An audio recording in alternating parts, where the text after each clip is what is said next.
இரண்டாம் உலகப் போர் சமயத்தில் கொரிய பெண்களை தவறாக பயன்படுத்திய காரணத்திற்காக ஜப்பான் பகிரங்கமாக மன்னிப்பு கேட்டு $8.7 மில்லியன் அளவுக்கான பணத்தை நஷ்டஈடாக வழங்கிய தினம் இன்று.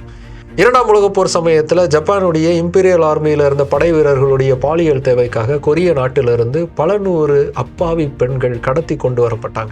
அவங்க எல்லாருமே எங்கெங்கெல்லாம் இந்த ஜப்பான் இம்பீரியல் ஆர்மி கேம்ப் செய்யப்பட்டதோ அதற்கு பக்கத்திலேயே தங்க வைக்கப்பட்டு வன்புணர்வு செய்யப்பட்டாங்க. அவங்களுக்கு விருப்பம் இருக்கோ இல்லையோ அதுதான் அவங்களுடைய வாழ்க்கையாகவே மாறுச்சு.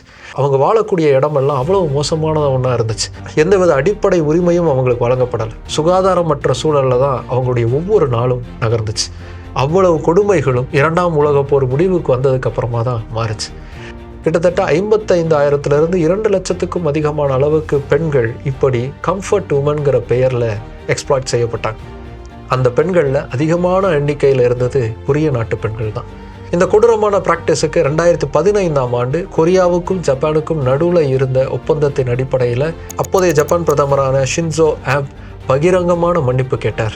அது மட்டும் இல்லாமல் 1 பில்லியன் ஜப்பான் நாட்டு பணத்தையும் அவங்களுக்கு நஷ்டஈடாக வழங்குறதுக்கு உத்தரவிட்டார். அந்த பணத்தை கொண்டு கொரியாவில் பாதிக்கப்பட்டிருந்த அந்த பெண்களுடைய வம்சாவளியினருக்கு நேரடியாக நஷ்டஈடுங்கிறத கொரிய அரசு தந்தாங்க. போர் என்பது எவ்வளவு குரூரமானது என்பதை நன்கு உணர்ந்திருந்த ஜப்பான் மீண்டும் ஒரு முறை தன் தவறை திருத்துவதற்கு முயற்சி செய்த தினம் இன்று.